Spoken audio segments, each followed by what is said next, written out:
McClendon marches down the dugout steps with first base. McCutcheon's throw. The runner breaks to the plate. Here's the throw. Wow. He is out. The Buccos win.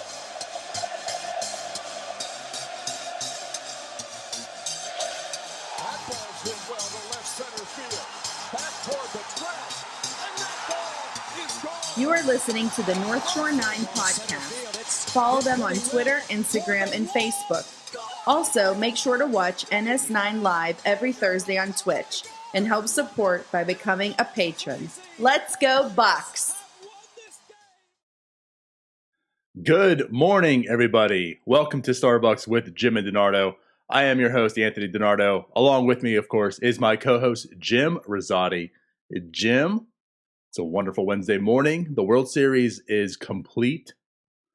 Baseball is officially over for 2020. How you doing? Doing good. I'm doing good. Yeah, it's off season. So that's coming. It's coming along quickly too. The Pirates actually have some decisions they need to make by Sunday. So that'll be kind of there should be some stuff happening this week. So that's cool. We actually could have some Pirates news to talk about, not just the World Series and playoffs and stuff like that. Yeah. I mean, again, I love the offseason. Like, to state what I said before, it's a big offseason for the Pirates. We can disagree, but it's a big one for the Pirates coming up, potentially. They probably going to make a lot of small moves, but a lot of course. I don't know. I mean, let's dive into the World Series here. So when we talked last week, obviously it was just, game one. We're talking about Tyler Glasnow imploding once again in the playoffs when he went, 4 1/3, I think, top of memory. Give it up five runs. Yeah, something like that. Put up a stinker, a poo-poo game. And then to tie in, so we talked about Tyler Glasnow. He pitched 112 pitches that game. And we were kind of dumbfounded because, it is the Rays. The one thing you would expect from the Rays is that quick hook. You and I are both pretty perplexed on how and why Tyler Glasnow was still pitching as much as he was. And had they pulled him, they could have potentially won the game. Potentially. And now let's fast forward to this week, right? 7 days later, and we have Blake Snell pitching a masterpiece last night, Jim. He goes 5 innings. He had 1 hit, no walks, and 9 strikeouts at that point. He goes into the 6th,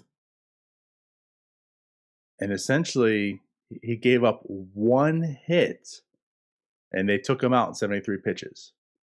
And ultimately, they lost the game, Jim. What are your thoughts on this? Ooh. Yeah, I mean, it's one of those things that it's a decision that I wasn't watching the game at this time, so I'm going to be, full disclosure there. However, I was pulling up the box score. I had softball until about 10:30 last night, and I looked down, and as soon as the game was over, I saw that Snell was 5 innings, 0 runs, 1 hit, 9 strikeouts, and I'm like, all right, he's dealing. And then I get in the car, and I kind of just pull it up on my phone a second, and I see that he's been pulled, and the Dodgers just scored 2 runs. I'm like, what happened here? So yeah, I'm surprised, and it's actually funny. I didn't even think about that game 1 with Glasnow, but you're absolutely right. Like they kept Glasnow in for 112 pitches, 40 pitches more than Snell threw. Glasnow didn't look nearly as sharp as Snell. He was. Just based off. I didn't get to see him pitch, but just based off of 5 innings, 1 hit, no walks, 9 strikeouts, I can just, that means he's got his stuff. It's working for him. He's dealing. And based off of Twitter and all the reactions, that was the conclusion that I made. Yeah, I'm surprised. Now, after the game, I guess Kevin Cash said he didn't want Blake Snell to face, Betts and Muncy and all them the 3rd time through the order. Right. So I guess that was the reasoning for it. But you're right. Like, I mean, this is game 6 of the World Series. You've got a pitcher who's dealing. I know the Rays are like, they have a plan. They execute that plan. And that's how they were 40-20 on the. That's why they're here, right? But that is a move that is a little perplexing. And it's going to be one that that Kevin Cash is going to have to live with for a while. I mean, it's almost like the anti For a while. Pedro. Yeah, it's like yeah. that. It's like the anti Pedro, situation where like Pedro was left in too long, and that ultimately just was that Grady Little who did that. So I mean that ultimately just led to his whole career exploding as a manager. This could be the opposite of that, where he takes him out. And I think it also needs to be said too. It's not like he was putting in some bum. He's taking him out to bring in Nick Anderson, right? Nick Anderson, who gave up 1 run this season. So he had a 0.55 ERA. So the strength of the Rays is their bullpen depth and their bullpen, and so sure, they wanted to. It was pretty clear that throughout the series that they wanted to play to that advantage. This unfortunately didn't happen on this one game and on the biggest stage. Right. Yeah. So, I agree with you. Like, they had a plan. Obviously, that's one thing, and I talked about last week. That's like the one thing that the Rays, like, they come prepared. Like, they have a plan. They enter the game. They know your weaknesses, your strengths. They do go very analytical. They've thought outside the box for quite some time. And it's funny, actually, I actually watched Moneyball again. I realized and saw it was on Netflix. So what was it, Friday or Saturday? I ended up watching it again. Don't know why that incorporates into this conversation, but it was just kind of fun watching because, again, like, you realize and you see, how these small markets, like, you have to think outside the box. You can't compete with the Yankees by playing the same game as the Yankees. And again, like, the Rays can't compete with the Dodgers playing the same game as the Dodgers. They have to think differently. So, like, I understand the plan. And again, it's going to be funny because I'm going to bring up the Kershaw situation here as well. But as you mentioned, the 21 batter plan, you don't want to see Mookie Betts and Seager and all of them for the 3rd time. Like, I get it, because ultimately your numbers get worse. You have a 1-run lead. In theory, like in plan, let's take him out now before they get to him. They start scoring runs, right? So let's tie this into Kershaw, because there was 2 games ago where I feel like Roberts got some heat for taking out Kershaw. And I think the 2 situations, to me at least, are a little bit different. There's one that I actually agree with and one that I don't. And with the Kershaw situation, okay, when he was taken out, and what was it? He went into the inning and pitched to 2 batters on 2 pitches? He got 2 outs on 2 pitches. But because that 3rd guy that was up to bat was number 21, right? Now the top of the line, 3rd time through the order, they yanked him. That I was okay with. And the reason I was okay with it, and Jim, we can talk about this, maybe you disagree or not, but the reason I was okay with it is, for one, that was the plan heading into the game. And they decided to stick with it. And let's be honest, Kershaw came out and said his slider wasn't feeling good. He wasn't feeling his slider that night. He wasn't, like, the numbers, to support his numbers, he had 5.2 innings, kind of Snell-like, 5 hits, 2 walks, 6 strikeouts. But he wasn't really that sharp that night. Like, I felt like he was right. He was nibbling around the corners and working through it. But I felt like that was a good decision, because it reminded me of when the Pirates went on the bullpenning, right? When they went with the Brault Cool start, right? The tandem there. And they had Brault out there for 3 perfect innings, and they pulled him, and everyone had a hissy fit in Pittsburgh, right? That was the plan. It worked. It worked to the benefit. You didn't want to keep Brault in there because he can implode. Like, I felt taking out Kershaw there was good. It was smart because he was effective. Even though he wasn't sharp, he was effective. Let's get him out now before they finally catch on to him. And now he blows up. Kershaw's been known to implode in the the playoffs. Mm-hmm. So they had a plan. It was effective, and it was smart to keep him in because he wasn't that good. I feel like the opposite with what Kevin Cash did with the Rays. Like they had a plan, but the thing was at that point, you throw that plan away because Snell is pitching out of his mind. Out of his mind. Okay, he gave up that grounder that went through the right side, the infield and got that weak contact hit. Keep him in there. Keep him in there. He is dealing. The top of the lineup went 0 for 6 with 6 strikeouts. Keep him in there. And that's where I feel it differs. And that's why I feel, like you mentioned, Kevin Cash is going to be selling this for a while. Yeah, and like I said, and I'm playing devil's advocate here, but again, the Rays are here because of their plan and then the way that they play. And I just pulled up Blake Snell's, let's look at his career splits here. First time through the order as a starting pitcher, 2.26 earned run average. Mm-hmm. Second time through the order, 3.54. Third time through the order, it jumps to 4.97. So again, throughout his entire career, we all know Blake Snell's a great pitcher, right?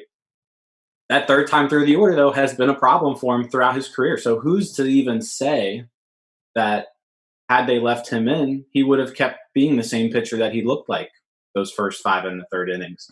So again, it's one of those things that's easy to second guess, right? We're not the manager. We're not the ones with the game on the line. We're not the organization. And honestly, plan. Thank God, because I sure as hell don't want to be a manager in Game 6 of the World Series. Right. That's too much pressure. So I mean, I'm sure the Rays have all these numbers that I have. I just looked these numbers up in 2 minutes while you were talking. So the Rays know this, right?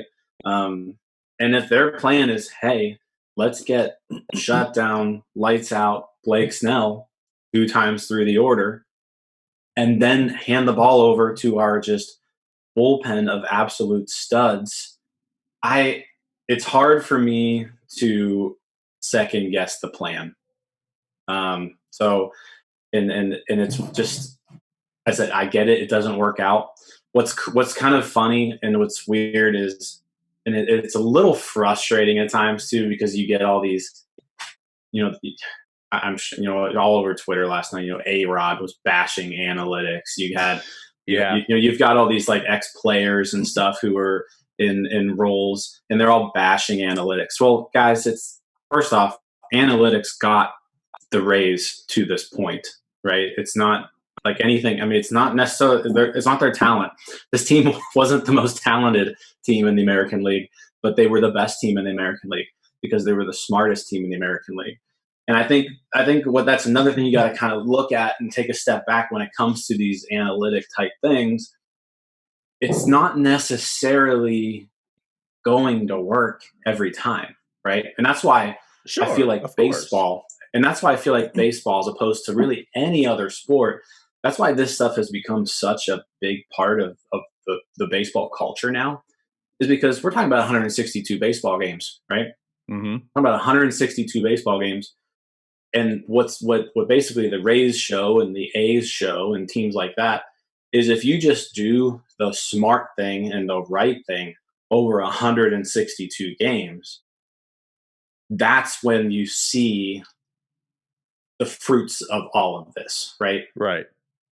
What you don't see, yes. What you don't see is sometimes doesn't work, right? And it just happened to not work in an elimination game in the World Series. And again, it's hard for me to bash the Rays on their strategy when it clearly worked for them. It's just, this is a one game.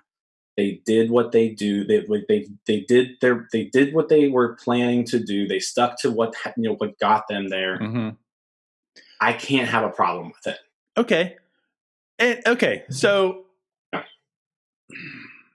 I guess here's where I feel. Now, obviously, before I get to that, I also want to credit you how you said, like, obviously, analytics is what got Tampa Bay here and how great they are at the analytical department and such. Like, I mean, let's also not forget the Dodgers are very into analytics also. Yeah. These are two teams that heavily favor analytics and truly believe in them. I mean, Yes, and also yes. like in baseball, every team has a fairly decent sized analytics department at this point in time. I mean, I think you really got to go back to like 2016 when like the Twins were the only team at that point that didn't have an analytics department, period.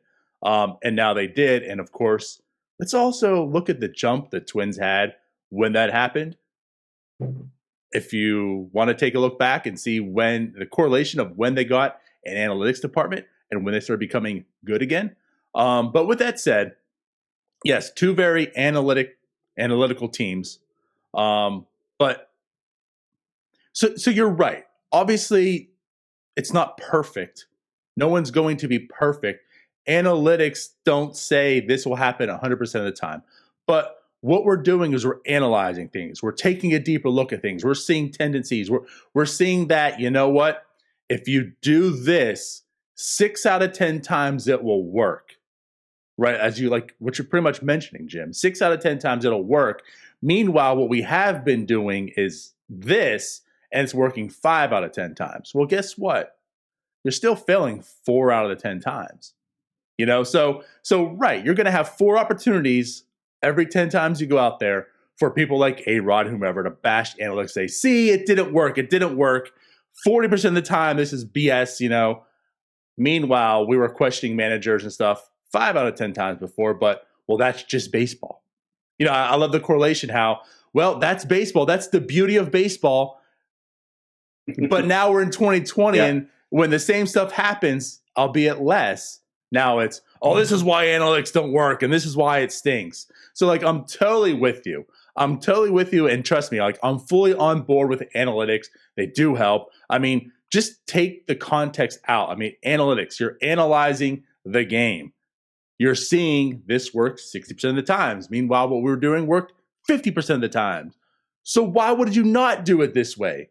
So you're 100% correct.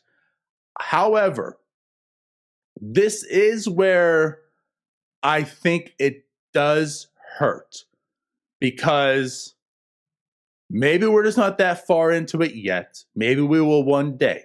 But like in-game manager strategy, sometimes I think analytics can get in the way. And this is where I question it exactly because those numbers are correct. And, you know, by the law of averages, those are Blake Snell's numbers. But last night, Blake Snell was not pitching in his average. You know, this wasn't the typical Blake Snell. You know, this is like where I want to pull. This was like one of the best pitching performances I've seen Blake Snell pitch. You know, and by the numbers looking at it, it correlates. So it's like, well, what were Blake Snell's splits on his first time, second time, and third time, and his top 10% starts? Because like that's what he was pitching last night. You know, this was a very impressive outing. So like that is where sometimes I feel analytics do get in the way. Yes, I do agree. As you mentioned, this is what got the Rays there. But then once again, back up. If that's what got them there, why the hell did Tyler Glasnow pitch 112 pitches the first game? And I'll give him credit too because I wasn't even thinking this, but Joe Smeltzer tweeted at us. And right, like this wasn't the first time this playoffs. Actually, it's almost like every time Glasnow went out there, he was pitching 100 pitches. And he was terrible this postseason. So if this is what got them there, how come they gave mediocre-ass Glasnow every opportunity to pitch 100-plus pitches? And meanwhile, you have Blake Snell pitching out of his mind last night, and he got yanked as soon as he gave up a weak contact hit. No, you're right. I mean, like I said, I was surprised about the Glasnow decision, obviously, in game one.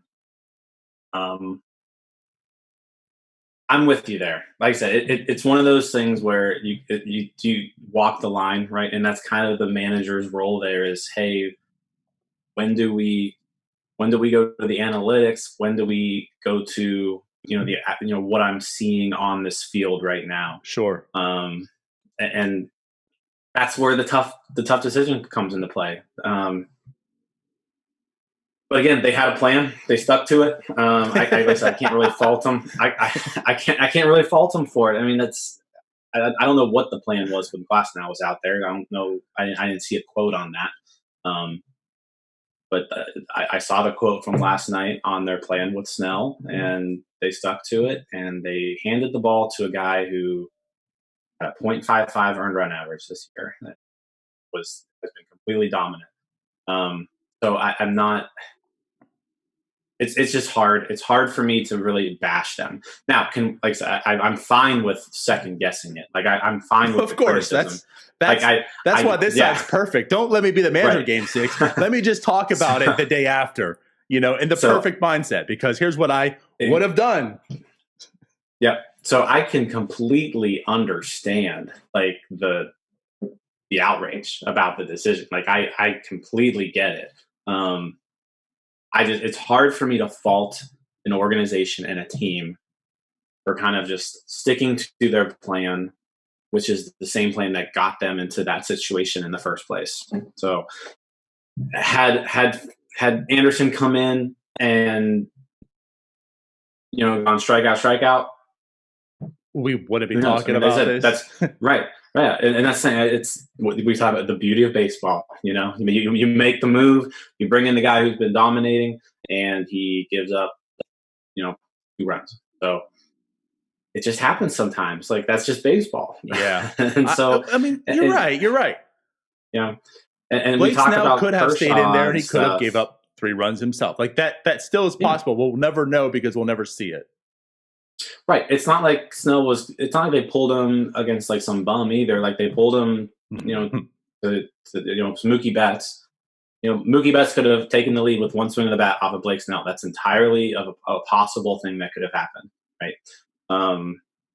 But I guess we'll never know. We'll never know. Again, though, it's just, I can't fault them for it. Like I said, sure. we can second guess it all day and talk about it, but I can't fault them for sticking to the plan that got them there. So then let's pivot this a little bit here, because that's also been one of the talks, of recent with baseball is like, what's the point of having a manager these days? Essentially the front offices run the team. The numbers speak for themselves and you just run off the numbers. And I almost and we do differ a little bit here. Not so much, but I think because like you're saying, like that was the plan, they stuck with it. But I think right now what I'm getting at is it's true to a degree. We have this plan, we know what happens. The front offices, which are great with these analytic departments, like they give all this information, they feed it, we see what the tendencies are, we see what to do in situations. But like, isn't it now almost more than ever the manager role sometimes just as or more important? Because like that situation last night, like here we are questioning the decision, which was a numbers decision. And yet as a manager, you have to decide, is this the time I pull away from the front office? These guys that have worked so hard to do all these numbers, do I pull away from it and make this move, or do I stick with it? Because now you're going to ride this even harder. And I do I do feel like the manager role is very important, because there's still a lot of in-game strategy, a lot of in-game stuff that you have to decide. Yeah, you're probably privy to a lot more information now. But again, now you have to really decide, because it's not a long game in a one game, in a one game, put it that way. It's not 162 games. You ride this thing out. Like now this one game truly matters. And do you stick to the numbers, or do you have more of that little bit of an eye test? Again, knowing your players, you are a manager, how you're managing your guys, what they can do and such, and pulling away from the numbers and going with your Dusty Baker gut feeling, and riding that out. So, and I don't know, Jim. I mean, do you think the manager role is still as important as ever, or have they been a little lax? I mean, now? I will disagree. Yeah, I think the manager role is less important now than ever. I think there are a lot of decisions that a manager used to make that computers have basically pre-made. And I don't know if that's necessarily a bad thing. Computers are smarter than people for the most part. So, you look at taken out. Yeah, you look at something like, and just let's play a hypothetical here and say it's something different. Let's say it's something as easy as, and this is more mainstream now than maybe what happened last night, but let's just take shifting into account, right? Okay. Let's say Cody Bellinger's up to bat, runner on third, 2 outs, bottom of the 9th. You're up by 1, right? Like, this is the game. This is the game. All year long, all series long, you're shifting Bellinger, right? You're playing the odds. You know that if he's going to put the ball on the ground, odds are he's going to pull it, right? Do you, just because of the situation and what's happening, do you just scrap that plan at that moment of time? Or do you stick with what the plan was and play the odds and shift your infield around? You know, I mean, what do you do there? I mean, that's a very fair question. And top of my head, Right? I would say I'm probably going to play the shift because that is the numbers. Like, I'm putting my team in the best situation. I think what would differ is, like, again, with a hypothetical, is if somehow or another we played the shift all night, right? And he got 3 hits on us hitting the opposite way. Okay. So, like, I think that might be. So let's say that. Let's say you know the numbers. You shift Bellinger, but he's beaten the shift like all night. Do you still use the data in the line? I mean, you know what I mean? I think that's where this gets real tricky. And you're right. Yeah. So the data supports obviously the shift, and the shift has been very important for a lot of teams over the years. Hell, let's go back to the Pirates, how important that was, So you're absolutely correct. It's putting the team in the best situation. However, he beat me 3 times tonight. Do I still play the numbers, or would I go more in game and say he's doing it? I don't know. Like, me as a manager, that's where it becomes crucial, because you have the information, you have the numbers, you're told what you're supposed to do. And now you're going to buck the trend all the way on your shoulders to go away. Because it's an easy out.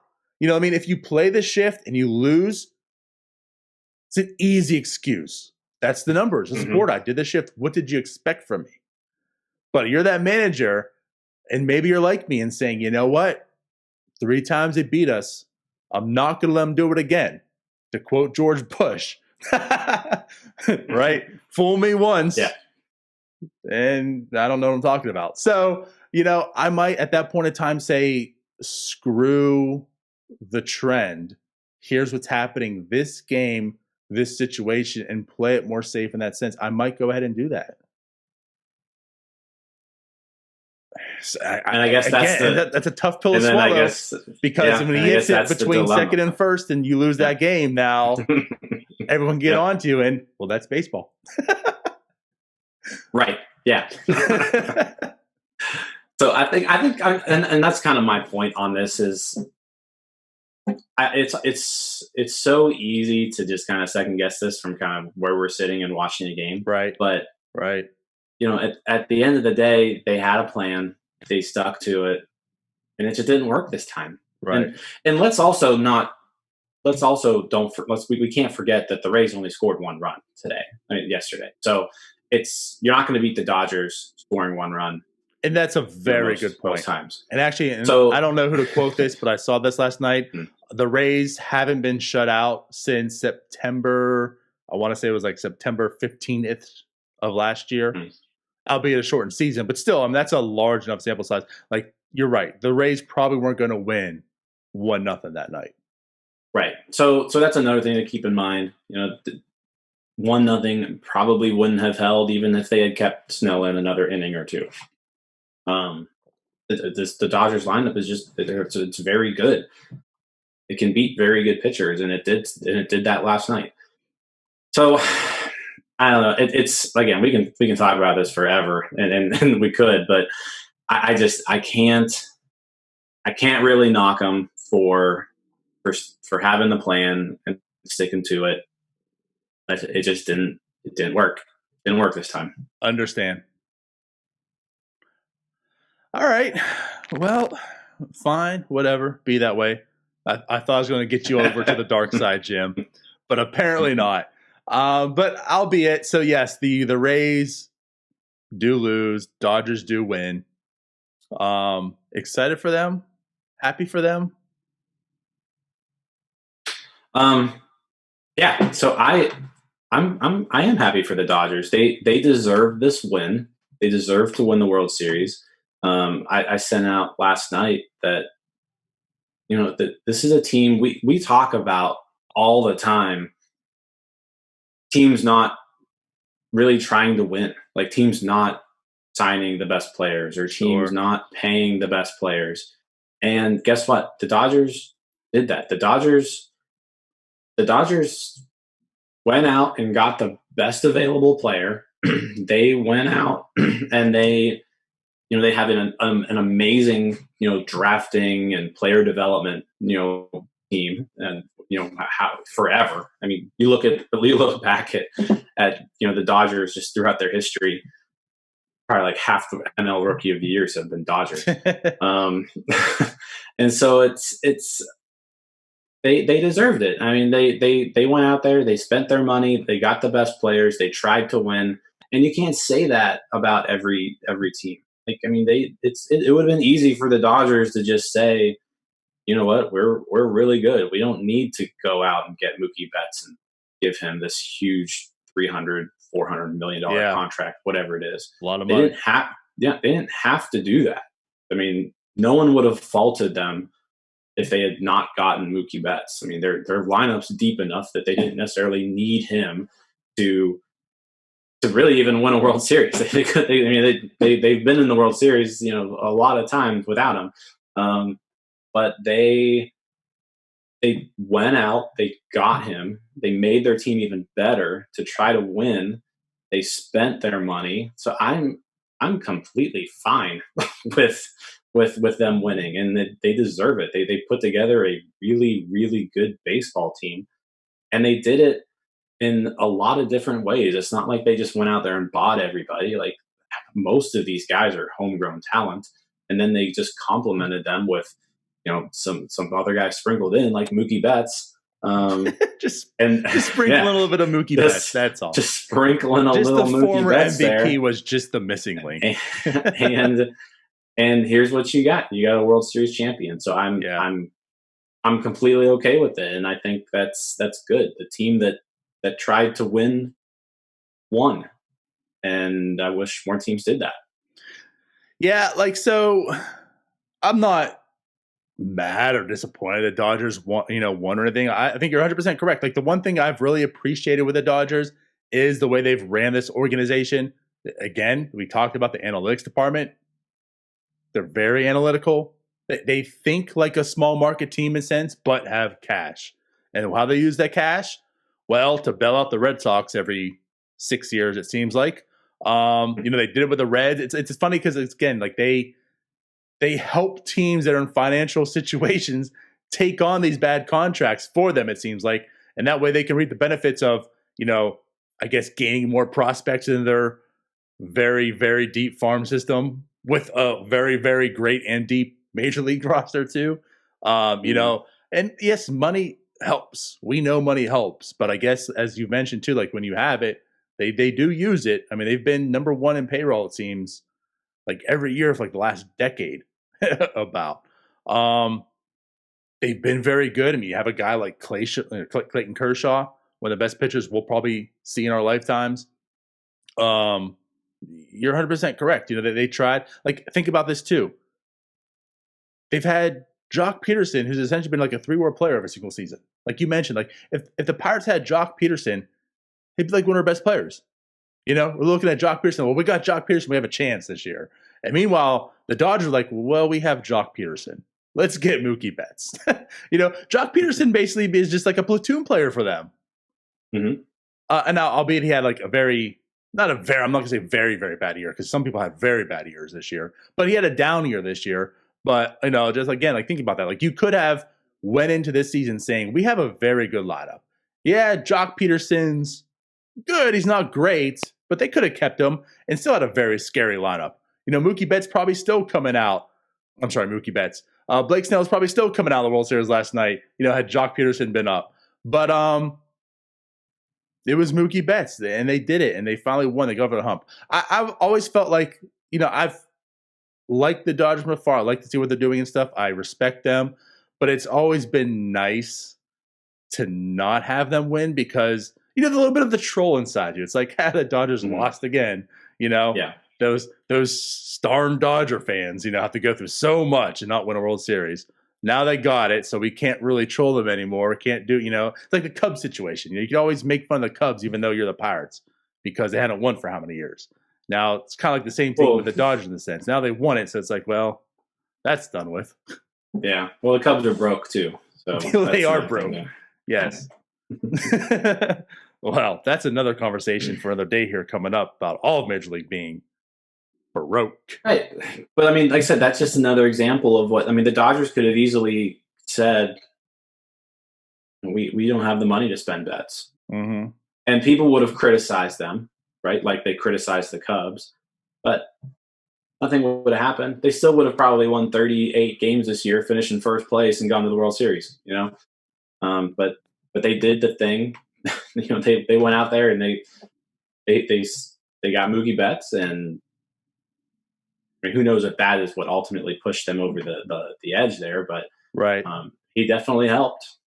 And something actually bring up a valid point because trading for him was before the whole situation, you know, so like there wouldn't have been much of a building excuse for trading him as far as like we don't want to pay the money or whatever. But yeah, give them credit. It was, I wanted to check the date. It was July 22nd that the Dodgers handed him $365 million.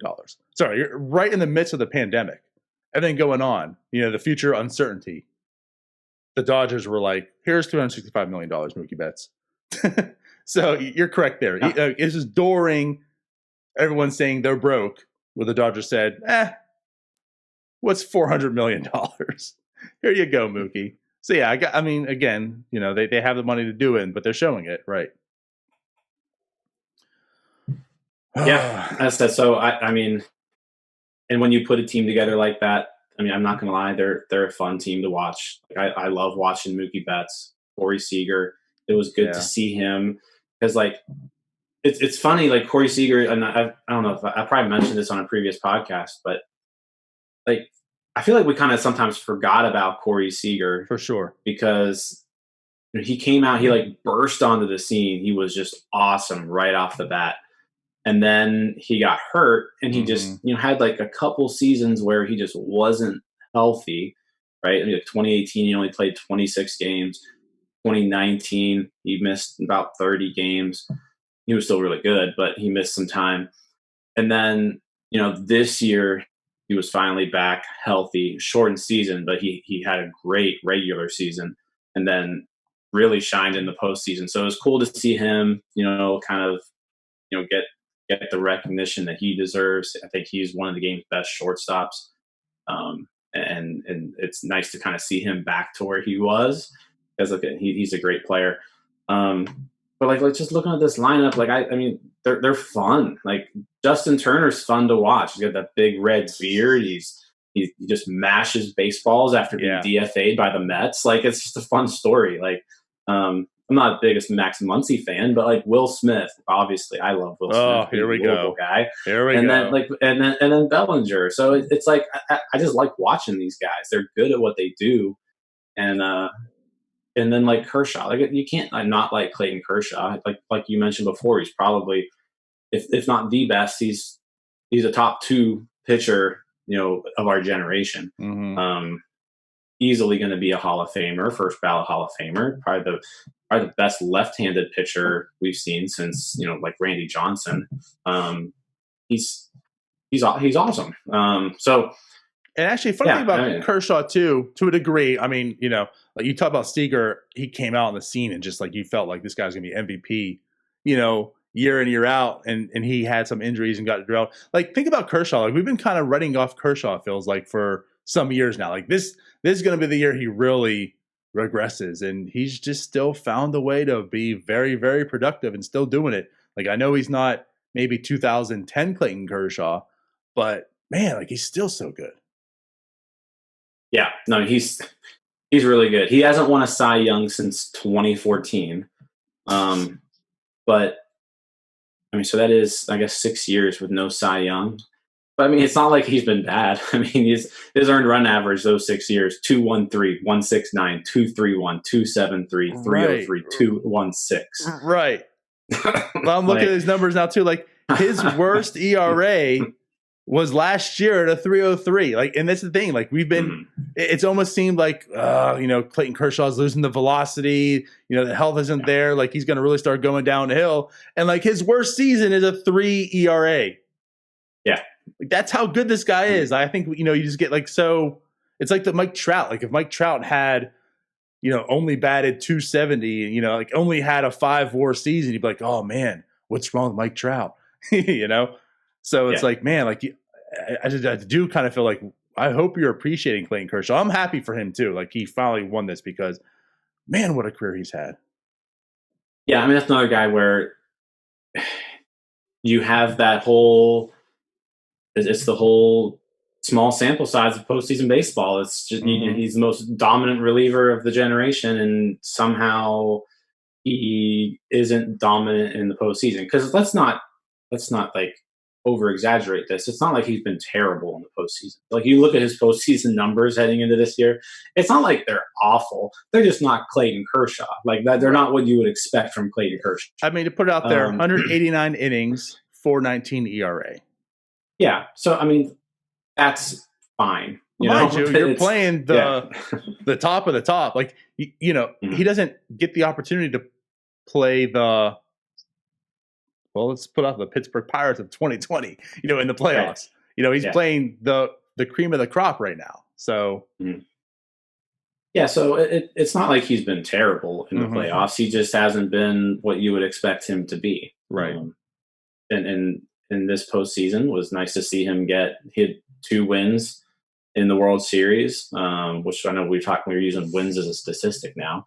But I think that was the first time ever that he's won two games in a postseason series. So it came in a big moment. He had a very good postseason this year.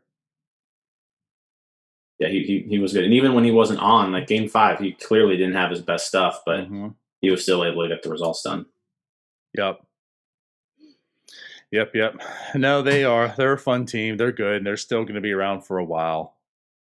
Sadly. Yeah, there's no end in sight for this team. Like you saw even the young guys on display, Dustin May and Tony Gonsolin, and I feel like Gonsolin, they didn't even really give him the opportunity to do too much there. Every time he even got in a little bit of trouble starting off, they just yanked him. But yeah, he's somebody who's not going away. Dustin May is legit. He's going to be around for a while. Yeah, that offense is just so deep. Yeah. And they're so deep and so young for the most part. And speaking of what we've mentioned on previous podcasts, we've had this whole podcast talking about the 2020 World Series Dodger champions. Talked about how deep the lineup is. Talk about Jock Peterson is like a platoon player these days. They also have Gavin Lux just chilling, not even on the roster. Just Gavin Lux just chilling there still. Yeah, they're going to be good for a long time, Jim. Yeah, there's. You're right. Yeah, they're gonna be very good for quite some time.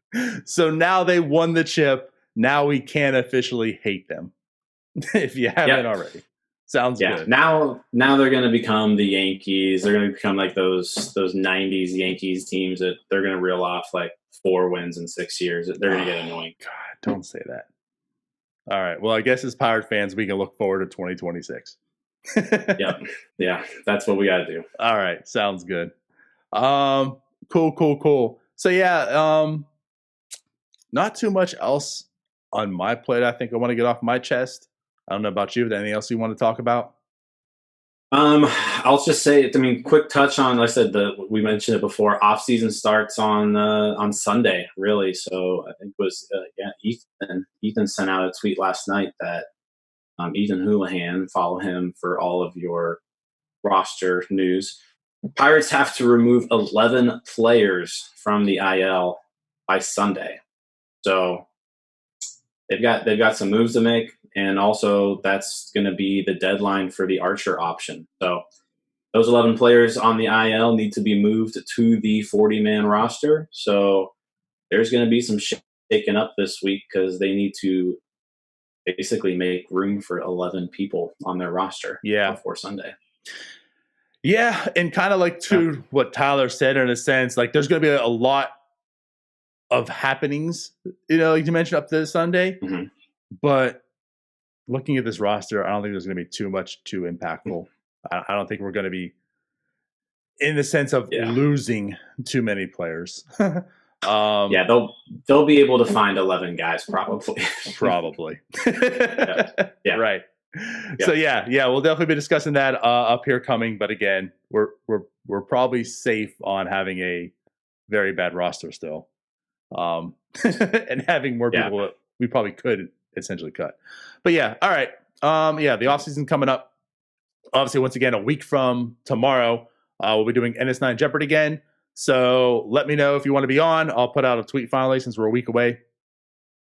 And that's really all I have. So we'll be back tomorrow night, of course, for NS9 live, 9 p.m. Cool. All right. So we out of here then? We are out. Let's do it. All right. We'll see y'all later. Bye-bye. See ya.